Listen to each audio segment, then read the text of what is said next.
keyframe-ები DaVinci Resolve-ში. თუ გინდა რომ ფოტო, ვიდეო, ტექსტი ან სხვა ელემენტი ზომაში იცვლებოდეს ან ეკრანზე მოძრაობდეს, ამისთვის keyframe-ები დაგჭირდება. ამ ვიდეოში ვეცდები მარტივად ახსნა რა არის keyframe და როგორ გამოვიყენოთ ის DaVinci Resolve-ში. რთულ ანიმაციებს და გრაფიკებს არ შევეხებით. მხოლოდ ის საფუძვლები ვნახოთ, რის ცოდნის შედეგაც დამოუკიდებლად დააწყოთ მარტივ მოძრაობებს. Keyframe არის კონკრეტული მომენტი, რომელზეც DaVinci Resolve-ს ვეუბნებით, რა მდგომარეობაში უნდა იყოს ჩვენი ვიდეო, ფოტო, ტექსტი თუ სხვა ელემენტი. მოდი ახლა ის პრაქტიკაში ვნახოთ. Timeline-ზე უკვე მოთავსებული მაქვს ვიდეო. Keyframe-ების დასამატებლად ჯერ უნდა მოვნიშნოთ ის ვიდეო, ფოტო ან ტექსტი, რომელზეც keyframe-ების დამატება გვინდა. ამის შემდეგ ზედა მარჯვენა კუთხეში ვხსნით ინსპექტორს. აქ ვხედავთ სხვადასხვა პარამეტრს. ზუმით შეგვიძლია კადრი გავადიდოთ ან დავაპატარავოთ. Position-ით შეგვიძლია კადრი მარჯვნივ, მარცხნივ ან ზემოთ გადავაადგილოთ. თითოეული პარამეტრის გვერდით პატარა რომბის ფორმის ღილაკს ვხედავთ. სწორედ ეს არის keyframe-ის ღილაკი. მოდით პირველ რიგში ძალიან მარტივი მიახლოება გავაკეთოთ. ვიდეოს დასაწყისში ზუმის მნიშვნელობა არის 1. ეს ნიშნავს, რომ კადრი თავის ჩვეულებრივ ზომაზეა. Playheads ვათავსებთ იმ ადგილზე, საიდანაც გვინდა რომ მოძრაობა დაიწყოს. შემდეგ დავაჭიროთ ROMs, რომელიც ზუმის გვერდით არის. როგორც ხედავთ, ROM-მა ფერი შეიცვალა. ეს ნიშნავს, რომ ამ ადგილზე keyframe უკვე დავამატეთ და DaVinci Resolve-მა ზუმის ამჟამინდელი მნიშვნელობა დაიმახსოვრა. ანუ პროგრამას ვუთხარით, რომ ამ მომენტში კადრის ზომა 1 უნდა იყოს. მოდი ახლა Playhead-ი დაახლოებით 2 წამი წინ გადავიტანოთ. აქ ზუმის მნიშვნელობა 1-დან 1.3-მდე გავზარდოთ.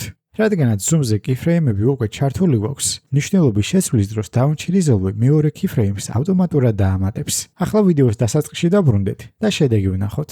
როგორც ხედავთ, კადრი თავიდან ჩვეულებრივი ზომისაა და შემდეგ ნელ-ნელა ახლოვდება. ეს მოძრაობა სწორედ ჩვენ მიერ დამატებულმა 2 keyframe-მა შექმნა. პირველ keyframe-ზე ზომი იყო 1, ხოლო მეორე keyframe-ზე 1.3. მოდი ახლა კადრი მიახლოებასთან ერთად ოდნავ მარჯვნივაც გადავაადგილოთ. ამისთვის position-ის გამოყენება დაგვჭირდება. მნიშვნელოვანია გვახსოვდეს, რომ zoom-სა და position-ს ცალ-ცალკე keyframe-ები აქვს. მხოლოდ zoom-ზე keyframe-ის დამატება position-ს ავტომატურად არ აამოძრავებს. მოდი ისე ვიდეოს დასაწყისში დავდგეთ და position-ის გვერდით არსებულ ROMs დავაჭიროთ. Position X-ი კადრს ჰორიზონტალურად, ანუ მარჯვნივ და მარცხნივ გადააადგილებს. Position Y კი კადრს ვერტიკალურად, ანუ ზემოთ და ქვემოთ ამოძრავებს. პირველ keyframe-ზე position-ი არ შევცვალოთ. კადრი გვინდა რომ თავის საწყის ადგილზე იყოს. ახლა კი Playhead-ი ისევ იმ ადგილზე გადავიტანოთ, სადაც მიახლოება გვინდა. აქ position X-ი და Y ისე შევცვალოთ, რომ ობიექტი კადრიდან არ მოიჭრას. აბა ვნახოთ რა გამოგვივიდა. როგორც ხედავთ, კადრი ერთდროულად ახლოვდება და ადგილსაც იცვლის. მოკლედ რომ შევაჯამოთ, keyframe-ები DaVinci Resolve-ს ეუბნება კონკრეტულ მომენტში რა მნიშვნელობა უნდა ქონდეს ფოტოს, ვიდეოს ან სხვა ელემენტს. პირველი keyframe-ით ვუთითებთ, საიდან უნდა იწყებოდეს ცვლილება. მეორე keyframe-ით კი ვუთითებთ, სად და როგორ უნდა მთავრდებოდეს ის.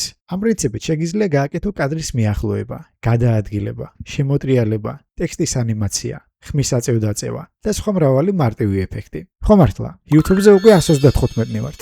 თითოეულ თქვენთაგანს დიდი მადლობა. თუ ასეთი ვიდეოები გამოგადგება, გამოიწერე არხი და შემოგვიერთდი. წინ ბევრი საინტერესო ვიდეო გელოდება.